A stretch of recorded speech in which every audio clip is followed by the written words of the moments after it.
Bilang isang taxpayer at law-abiding citizen na merong matinong pag-iisip, mawalang galang na po, number 1 Senator Robin Hood Padilla, pero I respectfully demand your resignation now na. Napakabastos po ng ginawa ng asawa nyo. Hindi po ba kayo aware? Hindi na nga dapat pinagmalaki, pinost pa.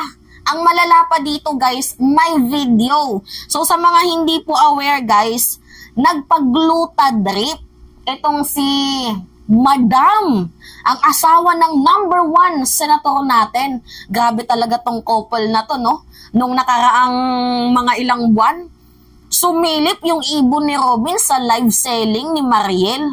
Ngayon naman itong si Mariel, nakita natin, binabastos ang buong Philippine Senate. Perfect. Perfect. Congrats, napaka-perfect ng couple na to. Napaka-perfect talaga. Number 1 senator pero walang kaalam-alam sa batas. Nakakaloka. Anyway guys, hindi ko na dapat sana to i-contempt.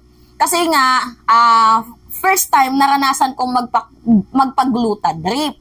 And nung nalaman ko, may pros and cons din pala itong paggugluta drip. Wala namang masama. Sige, gusto niya magpagluta drip. Okay, para gumanda daw yung skin niya, para pumuti siya, nagpo-promote siya ng pagiging healthy. Okay, walang problema dyan.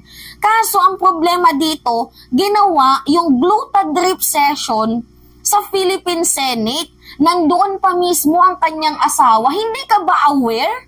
Number 1 Senator Robin Hood Padilla. Congrats ha. Congrats. Napaka-marespeto nyo. Guys, iboto nyo ulit to, no? Iboto nyo ulit to. O ngayon, ito yung video. Hindi na nga dapat pinagmalaki. Pinost pa. Panoodin muna natin guys ha. Grabe itong si Mama Mariel. Ano sabi? Panoodin nyo. So I'm here now in the Senate because we supported the Eddie Garcia bill na pinasa na sa third reading, approved na siya. Unanimous decision ng mga senador. So congratulations dahil malaking tulong yan sa movie industry. So I'm here in the Senate now. Pero dahil iba tayo, ibahin. Look at what I'm doing. Drip and lock sa Senado. Drip anywhere. Kasi kailangan consistent tayo sa vitamins na nilalagay natin sa ating katawan. And si Drip and Lux really helped me with so many things. So hindi na ako sakitin and I just feel so much better. And 100% absorption kasi intravenous siya. So it's really, really very good. Try it, Drip and Lux. Try nyo din yung style ko na drip everywhere. Try nyo din po guys daw yung style niya, drip everywhere. Sana pati utak na i-enhance din ano. Hindi yung puro mukha lang pero walang utak. Sana kahit paano meron ding enhancement sa mga utak. Well, kung sa bagay nga, nagse-celebrate tayo ng araw ng mga patay kasi may patay. Nagse-celebrate tayo ng Christmas para sa pagmamahalan. Nagse-celebrate tayo ng Valentine's Day para sa ating mga minamahal. Kaya nga pala guys, kasi wala namang celebration sa araw ng mga utak. Kaya ganito yung mga tao. Kita nyo, isang patunay. Walang utak. Grabe. Gayahin nyo daw siya. Nagpo-promote pa ng ng kabulastugan, gluta drip anywhere. Kita nyo? Tapos dyan pa mismo sa loob ng Philippine Senate. Hindi ba aware yung asawa mo? Tingnan mo din yung kanyang asawa. Tulog-tulog lang din. Perfect talaga.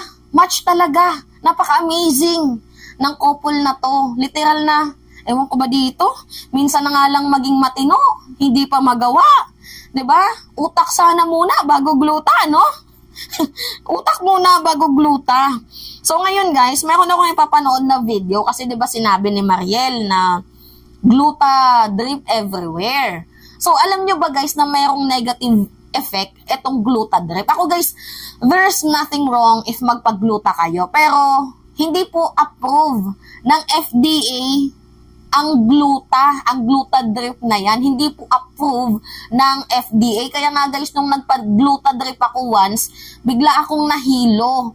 Tapos hindi ko na sinundan pa. Once lang ako nagpa-gluta drip, and yung effect sa akin, nahilo ako. Ewan ko kung ako lang ba nakaranas nito.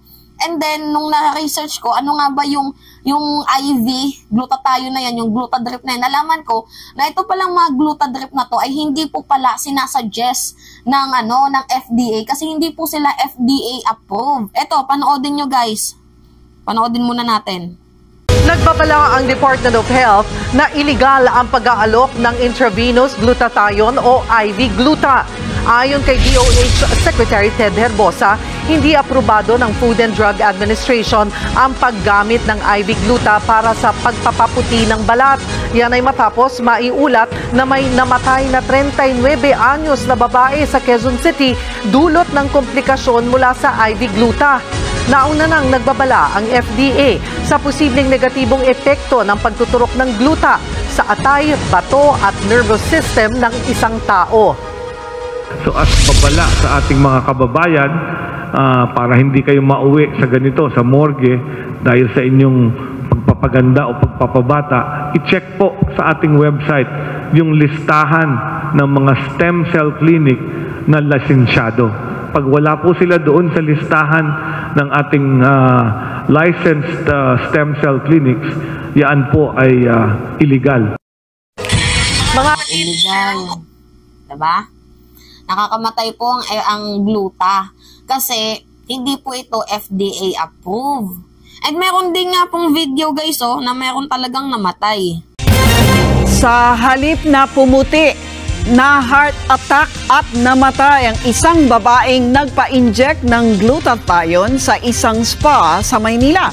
Tinitingnan kung may kinalaman sa kanyang pagkamatay ang itinurok sa kanya, lalo't hindi ito aprobado ng FDA. Maaksyon si Jen Calimon.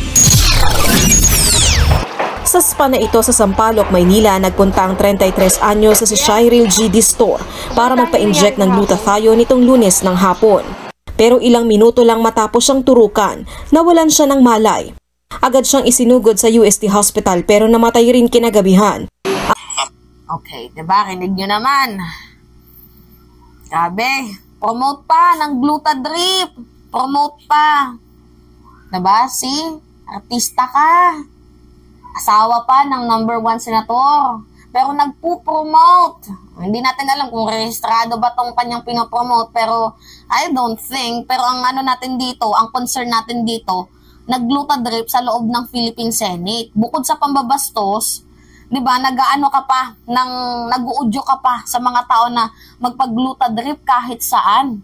Kahit sa kahit nasa school, pwedeng magpag-glutadrip. Glutadrip everywhere. Di ba? So kahit saan pala, yan yung pagpopromote ni Mariel. Kakaloka naman. Oo, actually, hindi na dapat sana ako magbigay ng komento dito. Pero, madami po yung nag-message sa akin kasi actually busy ako today. Nagpa-adjust ako ng braces ko. Pero madami pong nag-message sa akin na Mima, magbigay ka naman po ng comment mo about dito sa glutadrip ni Mariel. Actually guys, hindi ko na dapat to bigyan ng comment. Pero dahil nga demand na gusto nilang marinig yung side ko, ngayon narinig nyo na, diba? At least panatag na yung kalooban nyo na ang glutadrip ay hindi po para sa lahat. Diba? Maybe sa kanila, pwede, malalakas yung mga loob ng yan, pero sa atin, hindi ko din sinasabi na bawal, hindi ko din sinasabi na pwede, pero narinig nyo naman yung balita, na itong glutadrip ay hindi po FDA approved. So, health awareness daw, pero ang ginagawa ni Mariel ay nagpo-promote ng kamatayan. Gusto nyo yon? Mauwi kayo sa morgue, pumuti nga kayo, pero doon sa morgue. Diba? Tapos yung malala pa dito, ginawa sa Philippine Senate. Tarantado. Nakaka-stress ng bangs. Ito nga ang asawa ni Mariel, bukod sa bobo na nga, wala pang laman ng utak. Bagay talaga silang mag-asawa. Bagay. Nung nakaraang buwan, yung issue ni Robin, sa West Philippine Sea, yung lumawit yung itlog doon sa live selling, ukol sa pagtatanggol niya kay Kibuloy, pinuno na ng issue itong si Robin. Ngayon dadagdagan pa nito. Ang lala nyo. So, anyway, yun lamang ho guys. So, that's me again, si Miwali Siya. Nagbabalik ulit para sa ating panibagong video.